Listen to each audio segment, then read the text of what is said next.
కుటుంబరావు గారు ప్రార్థన చేసి కార్యక్రమాన్ని ప్రారంభిస్తారు. ప్రార్థన చేసుకుందామండి. మమ్మల్ని మిక్కిలిగా ప్రేమించిన మా ప్రియ ప్రభువా, మీకు వందనాలు స్తోత్రాలు చెల్లిస్తున్నాము తండ్రి.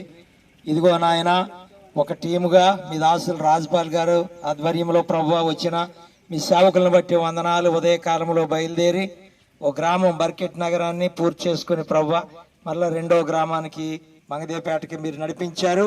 వందనాలు స్తోత్రాలు. ఈ గ్రామంలోకి వెళుతూ ఉండగా ప్రభువా పత్రికలు పంచుతూ ఉన్న మా సోదరులు ప్రభువా అందరూ కూడా పత్రికలు తీసుకుని చదువుకొని సత్యమును గురించి తెలుసుకుని మీరు అక్కడ సిద్ధపడిన మేము నమ్ముకునే బిడ్డలుగా మీరు సిద్ధపరిచి మహిమ ఘనత ప్రభావాలు పొందమని అందరితో మీరు మాట్లాడమని, గ్రామంతో, గ్రామ అధికారులతో, గ్రామ అధ్యక్షులు అందరితో మాట్లాడి మీరే రక్షించుకుని మహిమ ఘనత ప్రభావాలు పొందమని యేసు ప్రభు నామంలో ప్రార్థిస్తున్నాం తండ్రి.